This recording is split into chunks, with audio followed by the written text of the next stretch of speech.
fucko, yo fucko, yo fucko.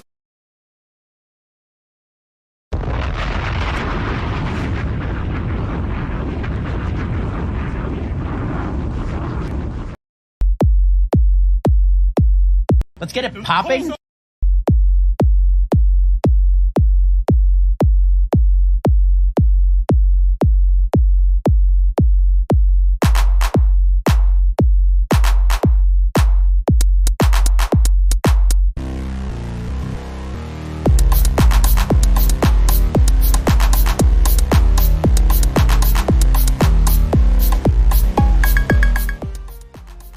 Hello, humans, and welcome to Audio Face, an irreverent podcast about the music news and music culture that mostly matters. I just wanted to. 311 of this of these, and you still don't know what it is. Love it. 311, and I'm still keeping you on your toes. Never forget when we introduced ourselves as each other. Never forget. Never forget when we got sued. On this episode, whoop whoop, too low terrain. Whoop whoop. On this episode, we have 3 fine established albums for your podcast, as well as 1 established podcast for your 3 albums. We have Bando, Stone, and the New World by Childish Gambino. We have King of the Mischievous South Volume 2 by Denzel Curry, and we have Samurai by Lupe Fiasco. 3 albums, 3 artists to talk about. Bears beats Battlestar Galactica. We're doing the damn thing out here. Although I want to begin oh god, a little bit slightly unplanned, slightly not, with a little bit of a grand palate cleanser. As you know, this podcast, above and all, has about morals and about values, but above and all has nothing to do with politics. No. That being said, politics has been politicking in the past month that we've been doing this podcast as we record on Sunday, the 21st of July, year of our Lord, 2024.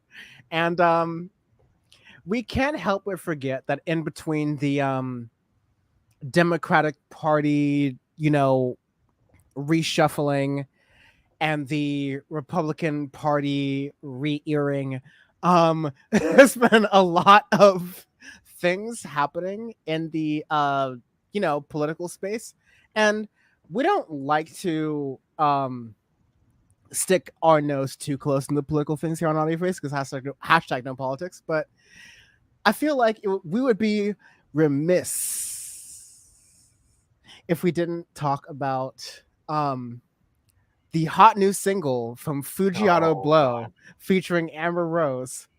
This is a Trump Baby. Yes, this is Trump Baby. So we're going to play a little bit of it. We're going to do it in rare Audio Face fashion because there's a chance that we might get a copyright infringement on this clip, but also this clip has a history of copyright infringement that we love on the Audio Face podcast. So yes, sir. Let's run the joint and let's see what we got here. Okay, so let's do it here. It's the mayor of Magaville, baby. Hey, who we voting for? We voting Donald Trump, baby. America needs saving. America needs saving. We voted Trump, baby. November 5th, we going crazy. November 5th, we going crazy. Red pill poppin', swerving in the Trump. Republican 4G, Antifa knows what's up. Red, white, and blue, Megan. Now, I know you're going to be thinking, okay, so does Fujiano Blow really own this entire thing? And does Amber Rose get to drop some of the hot raps that she's very well known for? Well, I'm going to be speeding through this, and you're going to see that Amber Rose's mouth is not really moving through here. I kind of see it here, but let's play that part just to be sure that Amber Rose has a part or not. Let's go. Let's go, Brandon. We voting Donald Trump, baby. America needs saving. America needs saving. We voting Trump, baby. November 5th, we going crazy. November 5th, we going crazy. Okay, so Amber Rose has been relegated to being a Lip booth syncing. lip syncing, to being a booth babe, to being like, not an actual part of this song in any way stretch of the imagination whatsoever.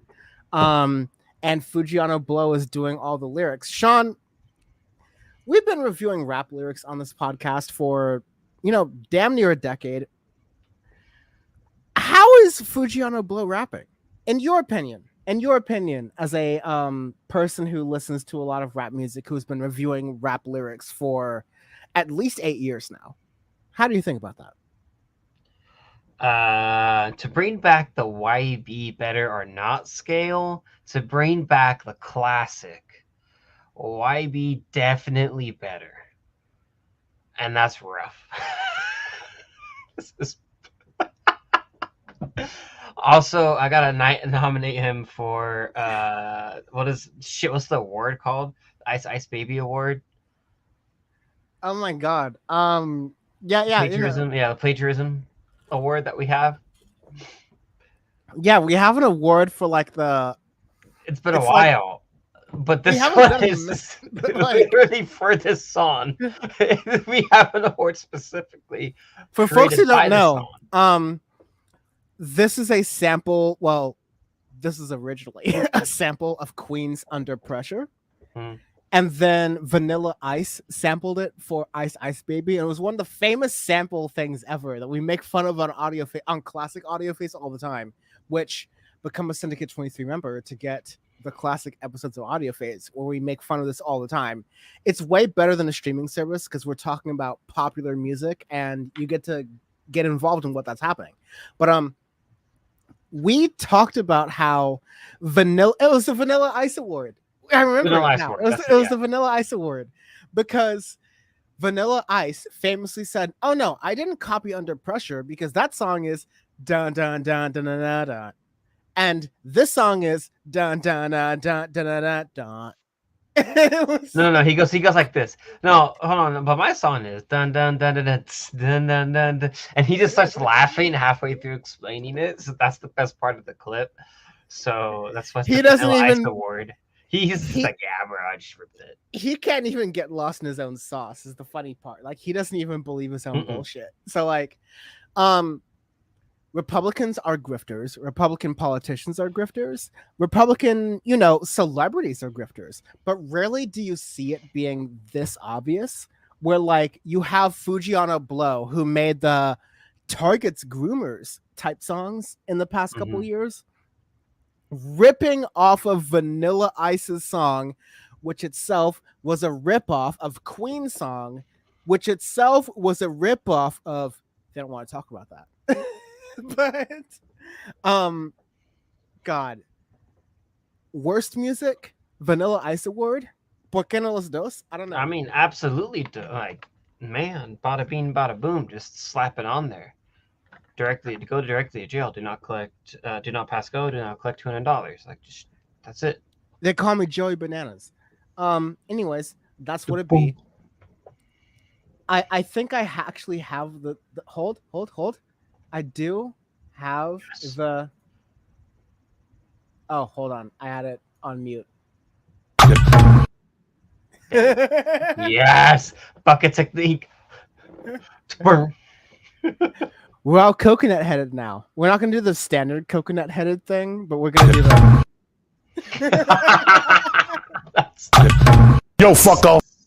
That's. When you put that at the beginning, by the way, I don't know if you could see me in the waiting room. You can? Oh, yeah. Dude. You saw me scream laughing when you put that in there. I was like, yes. That's why I do it. If no one else is going to enjoy it, it's going to be you. My N-word. There you go. I actually meant to play the old... There it is. That's fine. Anyways, folks, we're going to be doing our album reviews.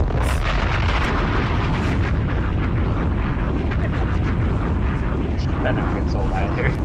Never, ever gets old. Because anytime I hear that, I just think, put your hands in the cash register. That money is your money. My N-word.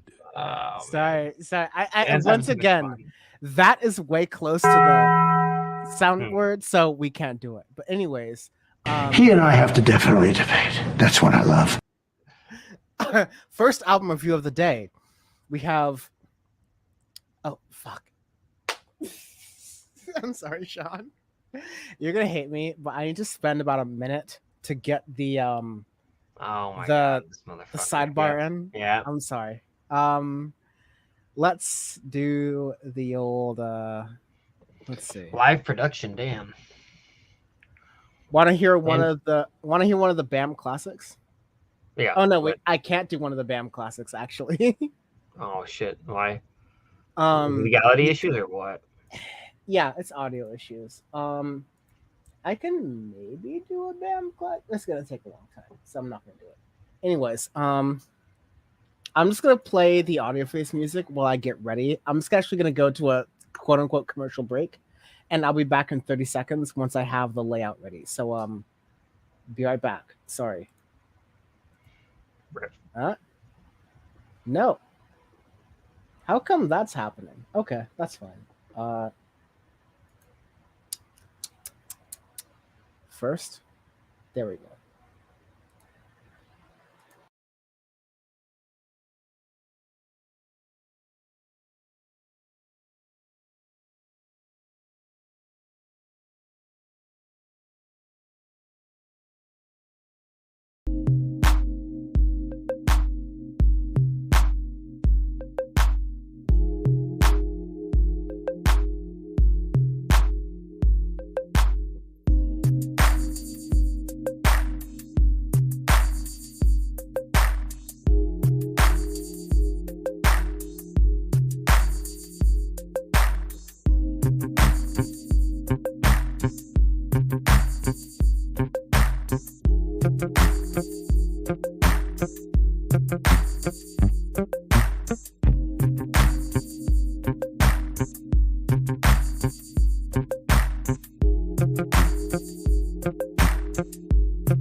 Okay.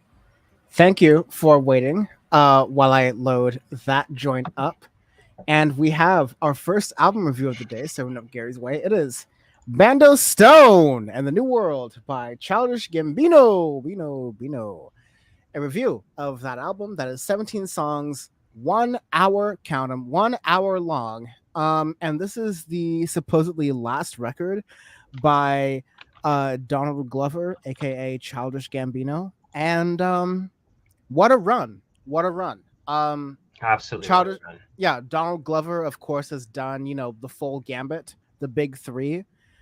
He's running for his EGOT.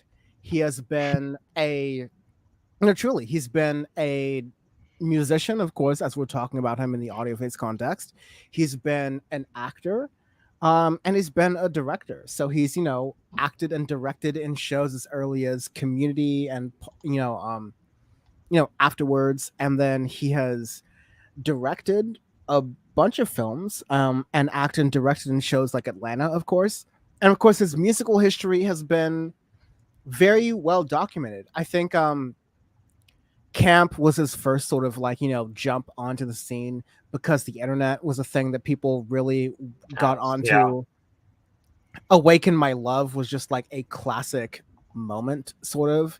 And then in 2020, while this isn't shown on Spotify and a lot of streaming services, in 2020 he released a bunch of demos that became Alta Vista, which is his release that he has in 2024.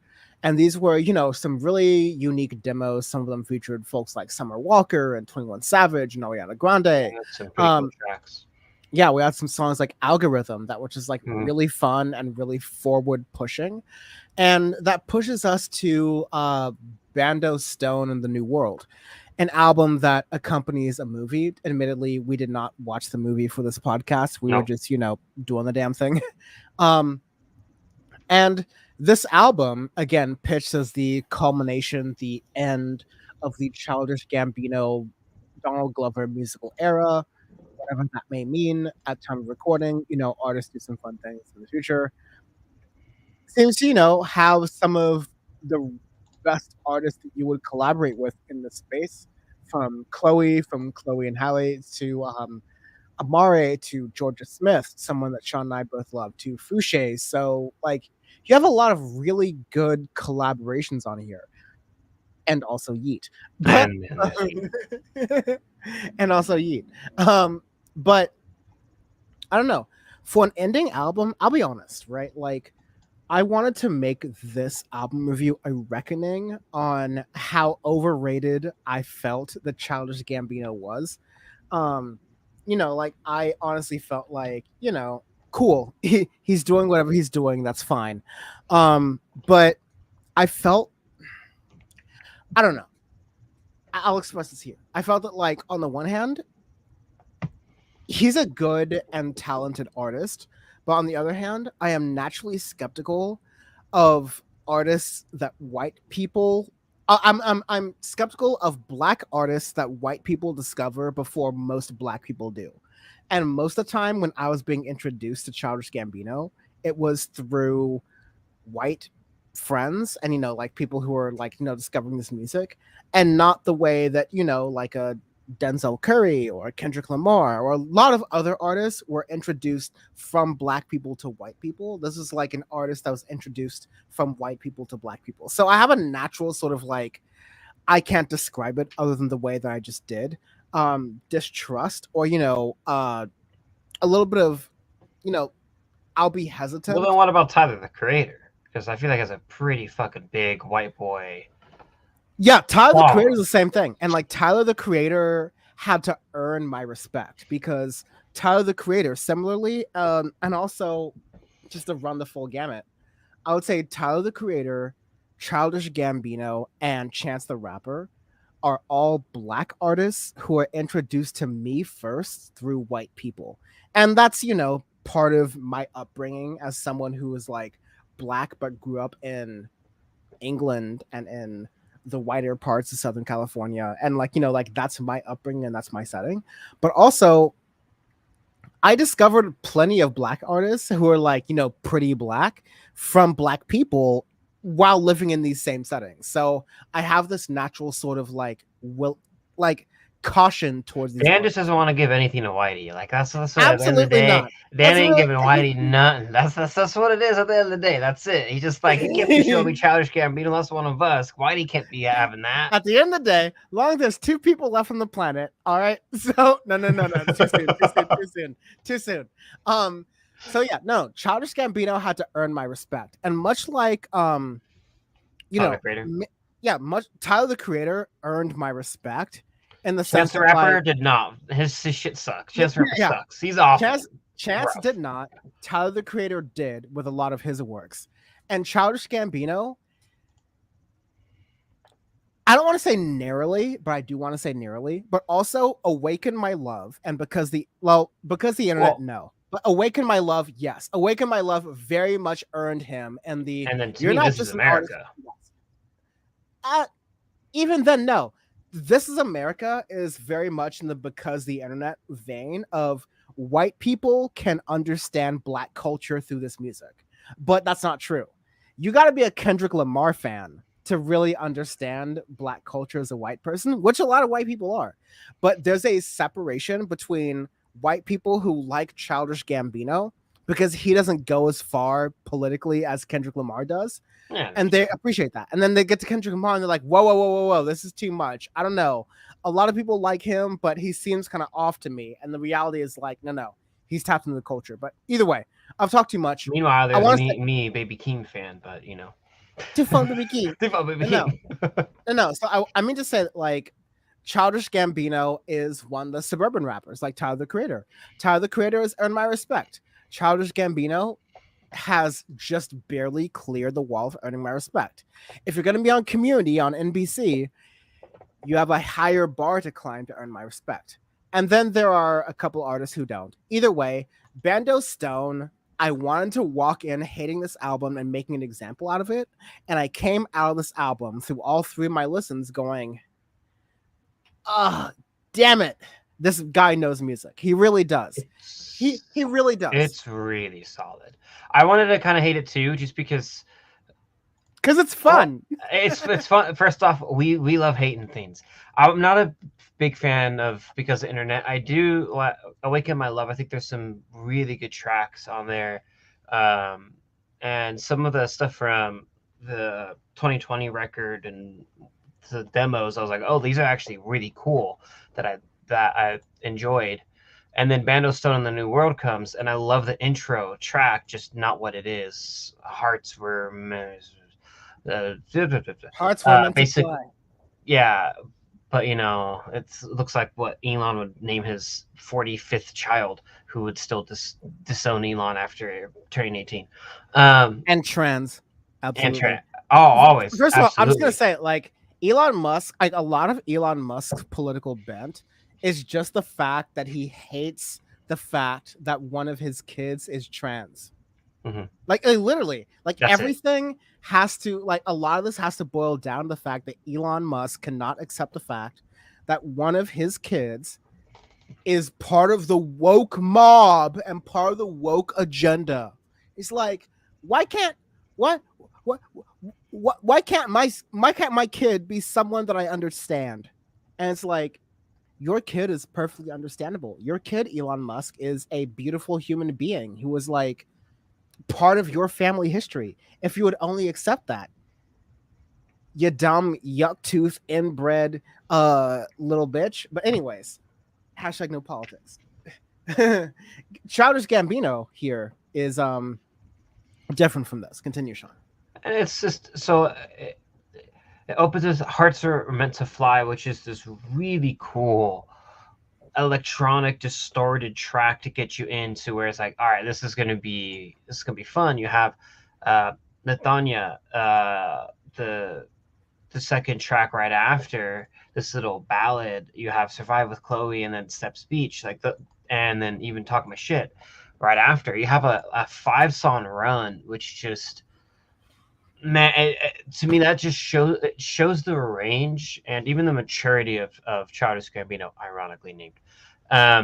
But someone who's been in the music industry and the entertainment industry for over a decade, it was interesting to hear the influences, the kind of the ideas and sounds that you get with this record, because right, Donald Glover is basically saying, hey, like, this is my last record, I'm retiring from music because I'm just not, like, I don't feel fulfilled with it anymore. And then you drop something like this where you go, yeah, it's interesting because you have somebody who's taking so many different sounds and ideas and whatnot and making such a good record. Like, I think it grabs from neo-pop, from alternative, from rock, from trap and rap, from indie pop, like just so many different things. It sounds modern, it sounds fresh, it sounds just very almost like just trying to push music that little bit, trying to push popular music that little bit further, which is something that go ahead.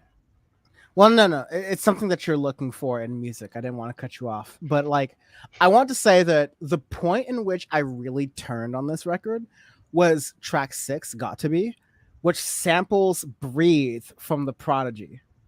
Goes so hard.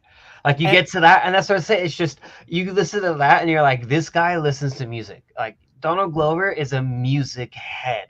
If you're doing this, because this is my thing, from Hearts Are Meant to Fly, from track 1 to track 6, you have neo-pop, you have experimental, you have alternative, you have rock, indie, and pop influences in a 6-song span. That could easily be very disjointed and just like, it could really be just too much sounds. It could be too much for a lot of people to listen to. But this gets Childish Gambino fans on it. This gets Childish Gambino haters, certified haters, which are us on there. This gets just normal music folks who don't really know anything, just be like, oh yeah, okay, that's pretty good, all on board. That's when you know you've got a banger of a record.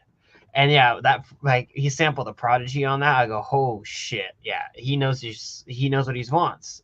And then right after that, you get to the middle of Real Love, and then In the Night with Georgia Smith and Emery, which I think is a beautiful fucking track, right? And this just shows the range. It shows his range. Yes. And it's damn it, boy. Beautiful. And this is an amazing fucking record.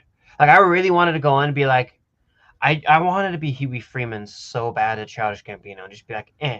It was just like me with Igor and Tyler the Creator. I wanted to fucking hate Tyler the Creator because I hated a bunch of his. We're natural contrarians.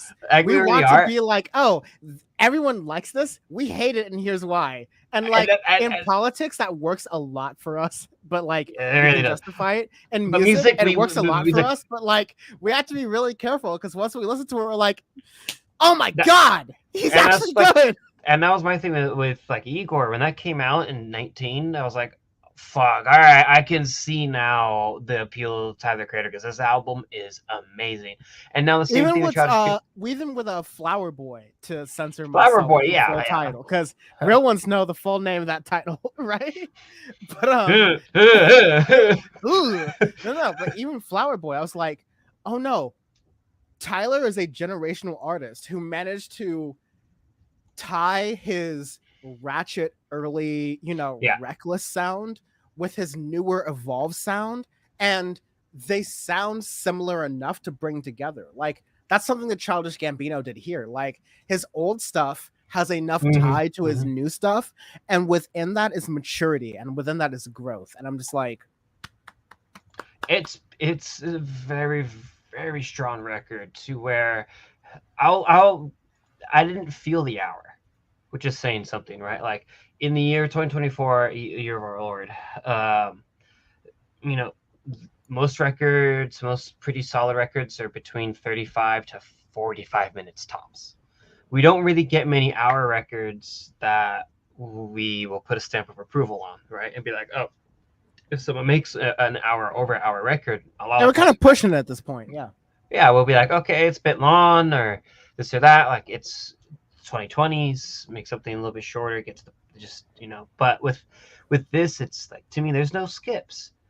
Even what is it? There's a long song in the middle. Yeah, No Excuses. It's like 7.5 minutes, and it's this kind of cool, almost like interlude track that has like dance music with Afro beats, with jazz themes and stuff into it, which just is a really cool thing. And it's a perfect little interlude to get from that to then the Yeet track, Cruising, to where you get more of his like rapper side and stuff and that. But then he's definitely lifting Yeet up. Like, Yeet sounds pretty tolerable because he's on a good beat and Childish Gambino's producing that. Yeah, exactly. And just overall, it's a very good record. It's a good project. It's a very, if this is indeed his last record, it's a damn just mic drop. Be like, hey, I don't want to do anything else because I maxed out. I maxed out my character and I don't want to start over.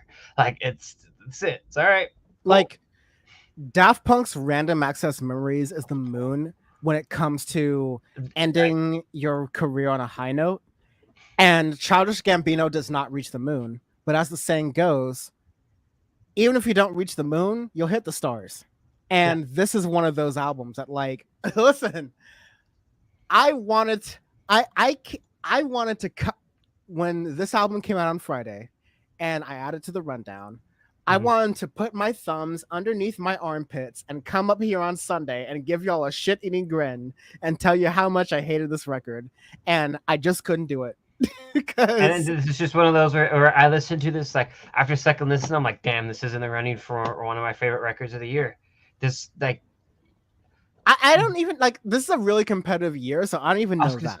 But I'm saying, like, literally, like, to me, it put into, like, I can't wait for the awards because album of the year this year is gonna be ridiculous. We say this a lot, but this is definitely the hardest 2024, year I think, is gonna be one of the hardest years because we got Brat, we got this, we have Billie Eilish's, we have Last Dinner Party, we've got like dude, it's ridiculous. Like Brad and Billie Eilish alone would have had me cooking, but the fact that listen, the fact that Drake is going to be dropping this year means that more stakes are on Drake ever, which means if he flops, which is most likely, it's going to be very funny. But if he succeeds, please don't succeed. that's going to be an album of the year contender. Because if he comes out of all of this and like a phoenix rises from the ashes, he makes a if you're reading this as Too Late Part 2. If he's making views from the 7, then then we're done. Then Drake has LeBron James saved his career. But 2024 is a year not just in politics but definitely in music of surprises. And let me just say, I'm strapped in because we haven't even gotten the fall releases yet. We don't know what's coming out in fall. We have got to get some surprises in fall. Well, I know for sure that Jesus Christ, the Voids are dropping a record in I think October. So Horror 6. It's the horrors. Horror 6. We're looking at you. Horror 6. Please God. And then that's it. And then that's it. Then we're done. We're done. That's it. We're wrapped. We're done. I don't even need a Radiohead album. I don't even need it. I'm good. I got the smiles to fill me in. I'm good. I just show Horror 6. That's it. I have had more than enough Gorillaz records to be happy. Yeah, no more. We're good. We're good. We're good. Done. That's it. We're good. You should end it after Humans, but whatever. No. Hold No, on. it's not half bad. No, it's not half bad. Strange Times was very good. Oh, wait, sorry. Why am I being stupid? Strange Times goes hard because you have part of my favorite Gorillaz song on there. Well, if you told me Strange Times was the end and we didn't get Seaward Island, I could live with that. But I'm also happy that we got Seaward Island. So I'm really saying it when I said that I'm done with Gorillaz records. If I can just get that last horse joint. If I can just get that last rock, Joe Rogan. That's it. That rock. Look at that rock. Oh man. Arbitrary scales. We do arbitrary scales every week on AudioFace because our review is our review. Never mind a letter ranking system or a number ranking system or Narcotics Anonymous. We choose a ranking system that best fits whatever we're feeling, the vibes of in that week. This week it's going to be liveries. It's going to be old classic liveries from old classic things. This is going to be the JetBlue classic livery. Even though they're not old enough to have a classic one, they have a special styled as you know, JetBlue does unique liveries for every single plane they have in their fleet, which is a lot of work. So I appreciate that. But they have one that's a specifically retro version of JetBlue, as if JetBlue existed in the 60s or 70s, with the Meet the Jetsons, Meet the Flintstones style look on it. That 50s linoleum wall type view. And this is that. This is those you can't beat the classics. And as someone who has had really let me word myself carefully here because my words are public now. As someone who's had very unique experiences to Childish Gambino records, Because the Internet and Awaken My Love. This is a good conclusion. Thank you for concluding. Don't do anything better. Don't do anything worse. Just stop here. Thank you. So is it specifically airline liveries or is it just liveries in general? Liveries in general. So if it's an airline that did a livery at a certain time, then this is absolutely Marlboro sponsoring Formula One cars. Absolutely the best liveries. No. This has to be on planes. This has to be plane liveries. Oh, it has to be plane liveries. Oh, okay. Yeah. Okay. Airlines. Okay, well then absolutely this is Chrome American Airlines. The glassed out Chrome Dome American Airlines. It's just beautiful. Beautiful.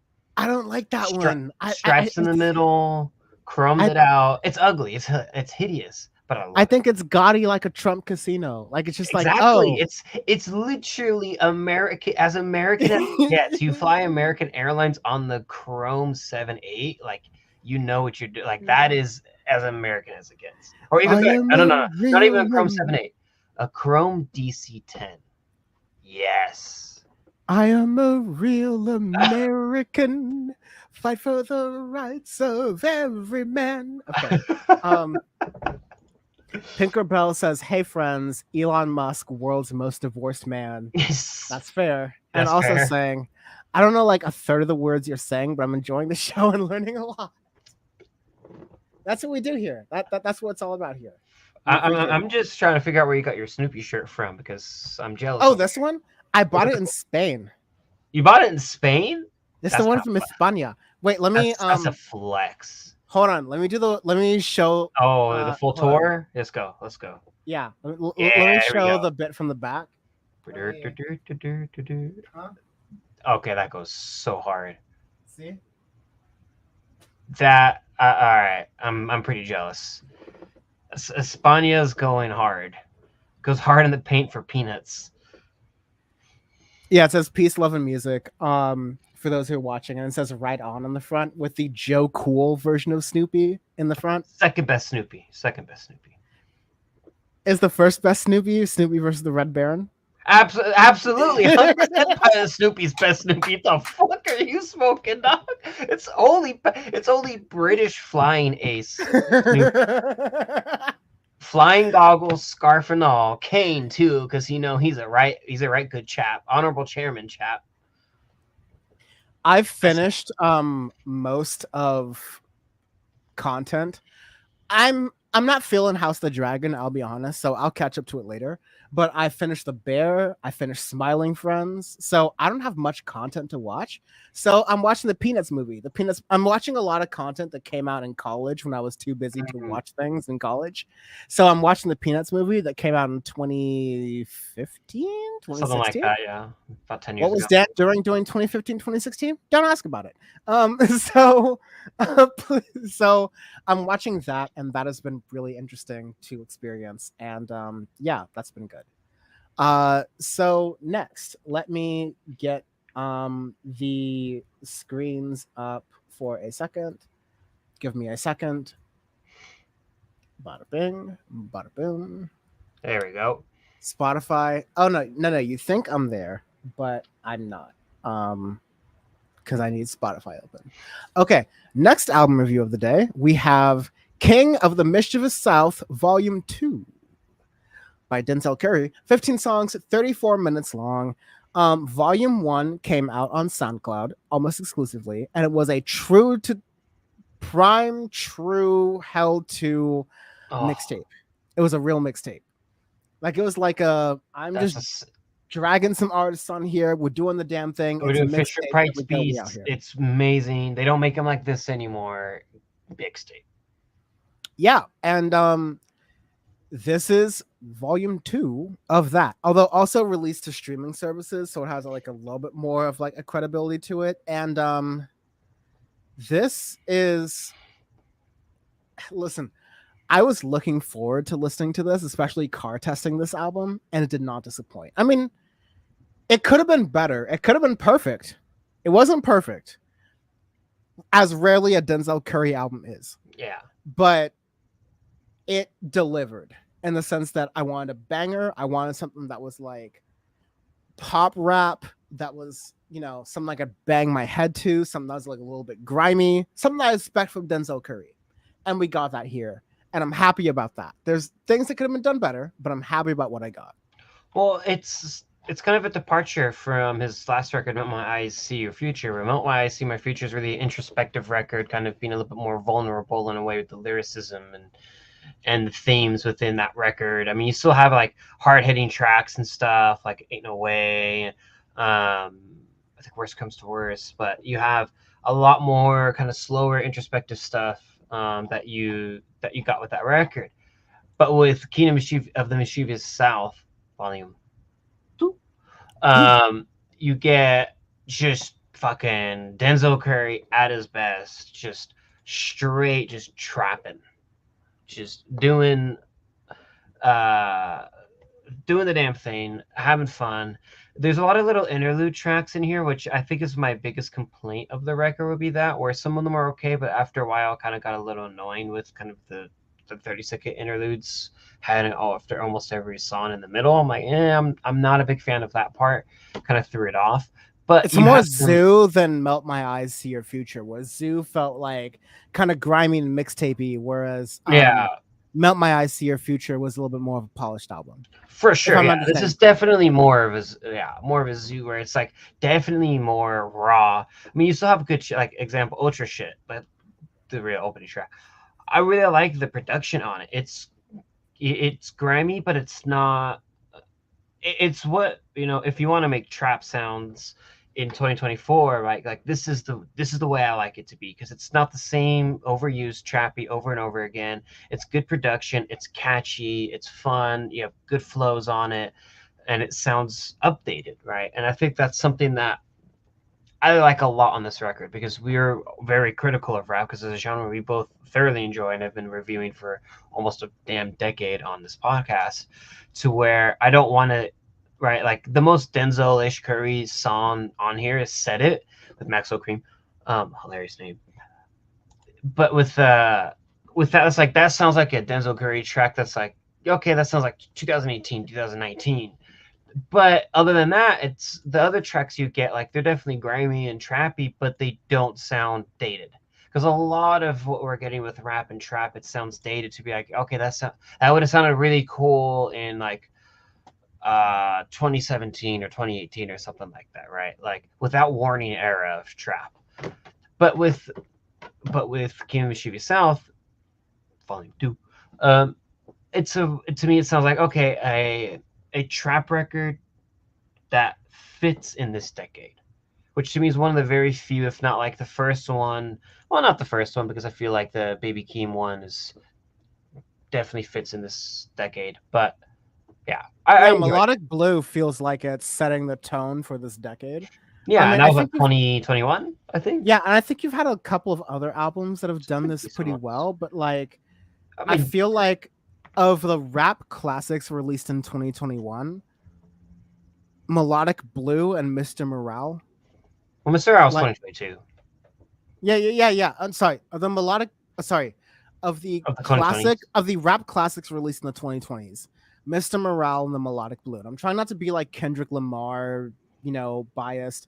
I think you have a Little Sims record, like one or two in there at least. I think even the Jid record, Oh uh, yeah. that you have, even what did we review 2 weeks ago? I think Jev released one that was very good, and even his little drop I thought was very good as well. That's solid, Um, yeah. yeah. So, but yeah, this is, right, like we've had two good rap records, right? Where you have When Angels Cry with Jev this year, and now this one where I'm like, okay, cool. We have some really good rap records, which I've been wanting for a long time, and male artists finally stepping up, right? And getting it. And Denzel Curry being an established male artist really stepping up, because 21 Savage released his record this year, and it was okay. Mid. And I like 21 a lot. So, but no, I enjoyed this record a lot. Other than the interludes, that's kind of my biggest complaint. But I'll complain about that with anybody, just because if I switch my robot on, I have fucking nightmares from that. Yeah, I really liked songs like Sked with Kenny Mason, Project Pat, that felt like the pure, clean, wholesome trap that you come to expect and love from Denzel Curry. But yeah, I think overall the album was really good and had really good features where it made sense. Hoodlums near the end was a really nice soundtrack hitter, but at 34 minutes long, it's not that offensive. It's not really gonna overstay its welcome too badly. And I think the songs that are on here work really well for like one or two listens. And also like coming back to it for, playlist ads. It's definitely not one that's like, oh, I need to sink my teeth into this after listen 2 or listen 3. It's definitely not one of those. But it's still a solid album nonetheless in rap, which is one of the more struggling genres of this year. Arbitrary Scale? Arbitrary Scale, let's do it. Arbitrary Scale, do arbitrary scales ever waken out of your face? Because I said so. This week, the arbitrary scale is gonna be plain liveries. For me, this Denzel Curry record is going to be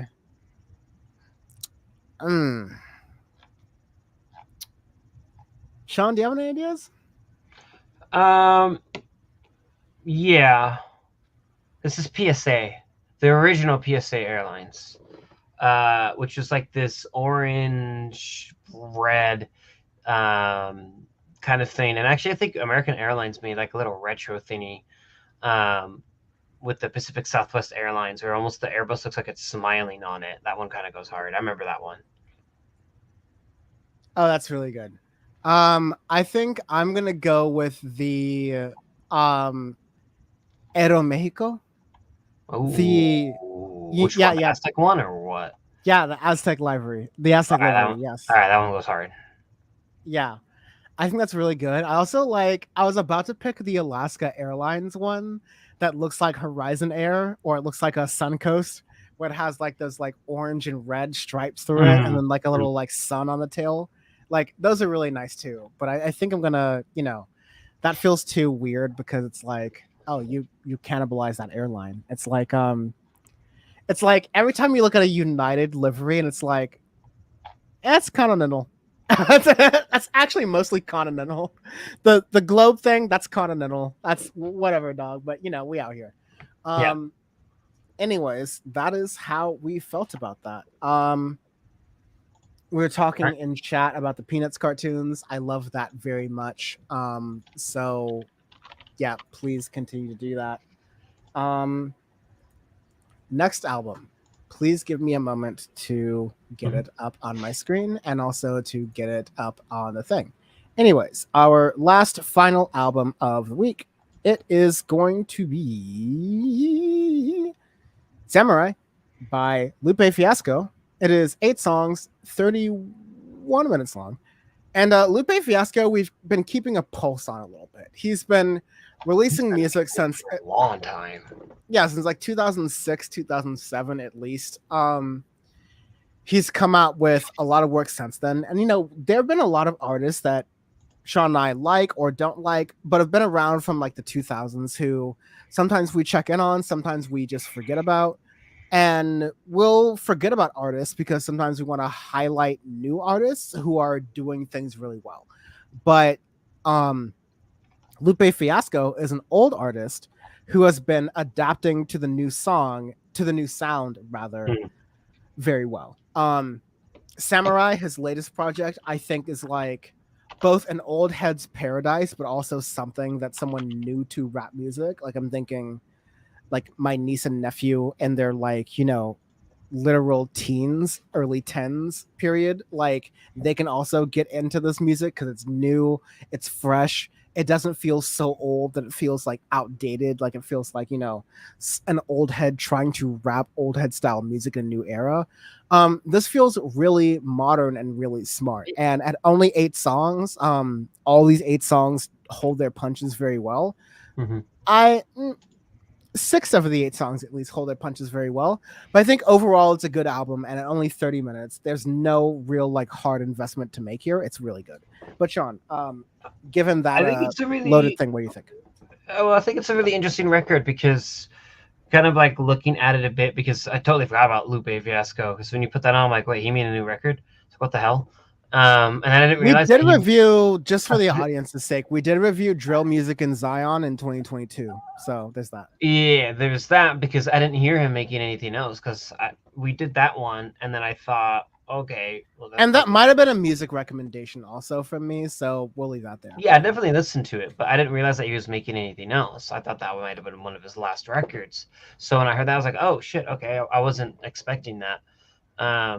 And what was really interesting with Samurai is it's really almost a reflection on his career in a way, and then trying to stay relevant and trying to make a sound that was popular when he started making music and producing and writing songs and stuff to sound new in 2024. And I feel like this is a really nice hip hop record. I love how it's 8 songs, 30 minutes long, but it's just 31 minutes. I love that because for kind of like a more old school backpack rap, hip hop sounding record, you do not want to overstay your welcome. That's like rule number 1 for that. But with this is you make a record that sounds almost modern in a way. Like I'm thinking about tracks like Cake, right? Like the 3rd track, I really like that. The way it's the production of it and everything. And it's interesting because like mumble rap, I felt like was the exact opposite of what this album is going for. It was like, you know, what you don't want to do is be an old head who is talking down to the new heads and being like, this isn't how we do it. Y'all don't make them the way we used to do it. We don't make them like this anymore. Like you don't want to be that kind of artist. Being a critic, we'll do that every day of the week. But like, you know, you don't want to be that kind of artist doing that. And mumble rap kind of felt like that a little bit, where like Lupe Fiasco was trying to do a mumble rap kind of style and trying to be like, oh, I can do your style and be cool. And it's like, yeah, whatever, old man. But, you know, like Cake and, you know, most of the songs around that, and even Samurai before mumble rap as song 1, I think are really showing Lupe Fiasco as like, here's how good I am as a rapper in 2024, full stop, period, end of sentence. I think it's a good hip hop record in 2024. I think it's a good record for Lupe Fiasco saying, hey, like, I want to make something retro sounding, but make it modern. And I think he executed very well on it. I don't think it's anything like crazy, like special or like super sound oddish about it, but I think it's a really solid record. Like if you're old head, you'll like it. If you're a backpack rapper kid and stuff like that, you like that style of hip hop, you're gonna enjoy this record. It doesn't sound too old heady, where a lot of them do. I think it's a kind of a good mix and balance of both. Yeah, I enjoyed the record a lot. Yeah. Sorry, just making notes here. It went by remarkably quickly, especially as you got to the end. Like, you know, songs like Number One Headband, Bigfoot Outside, Palaces. Like, again, mumble rap felt like he was trying to prove himself or trying to like do something. And I don't really love when old heads try to do this music. It's like, you prove that you're different from the current generation by just doing your thing. You don't prove it by making a song where you like stand out and declare that you're gonna prove it. Like, again, like that's just my thing. But the rest of it was really, really well executed. Down through, it's hard to say this album is top, middle, or bottom heavy because it's only 8 songs. And that is to say there's no filler in this. So enjoy that. But yeah, this is a really good like sleeper. Best album of the year? No. Best rap album of the year? This is a sleeper. This is potentially a sleeper. So I really like this. No, I thoroughly enjoyed this record too. Arbitrary scale. We do arbitrary scales every week on Audio Faces. Our review is our review. Rather than give you a letter ranking system or a number ranking system, we'll tell you exactly how we feel using an arbitrary system that we pick and refresh every single week. This week it is going to be plain liveries. Sean, what do you got? Absolutely the retro gold Southwest. The gold with the little orange and red stripe in there, which every once in a while I'll see flying out and about. It's that one. Want to get away? Wow. You're now free to move another country, whatever it was. Yeah. Yeah. Those the good days. This is going to be the dark gray United livery. Oh, Battleship Gray United. Goated. When you're an American and you walk off the tarmac, not the jet bridge like a little bitch, but you walk off the tarmac from that plane, on that gray United plane, slinging dick, Joe Rogan, let me tell you, every pussy in a 50-mile radius is going to be running after Jack Joe Rogan. Let me tell you. Especially if you walk off a Battleship Gray United Airlines 747, then you know it's like you're, man. That was peak days right there. Peak performance. We don't make them like this anymore. No, they don't. With the little 2 U's on the back of the tail, which always reminded me of UTI Technical Institute. It's hilarious. Oh, I was thinking of a urinary tract infection, but those are just different lives that we've lived. This has been Audio Face. Thank you very much for listening and watching to this show. If you like what you're getting here, 3 premier curated crafted albums for you every single week. Please subscribe to what we're doing at syndicate23.co. That's syndicate23.co. You'll also get all the PowerPoint episodes. You'll also get the super deluxe exclusive archive of all the things we're doing. And yeah, you'll get to enjoy all that stuff. So thank you very much for listening and watching. Next week, if we still have a country and a democracy and non-CrowdStrike interfered internet to be able to interact with y'all, we'll have 3 more albums to talk to with y'all. And like Sean and I were kind of alluding to earlier this year, we're going to have a hot we're gonna have a hot music fall coming at us. It's gonna be really fun. Usually the autumn releases that we don't get until like late August, early September being announced are really fun, and so that's gonna be great. We still have some great summer releases coming out. Dua Saleh is coming out with some great music. Drake is gonna have to come out with his return in the late summer, early fall at this point. Usually he releases his music in late June, early July, so he's late for his usual release schedule, but we'll see that. It's gonna be a lot of fun. It's gonna be very interesting. Stay tuned, stay locked to AudioFace, and please thank you for supporting us and everything on the Syndicate 23 network. Sean cannot be found. Dan at this point can barely be found, but go to audioface.show, go to syndicate23.co, go to powerport.world if you're feeling really fancy, and you'll find us at all those places. Thank you very much for listening and watching. I forgot to play the outro, but I'm going to play it slightly.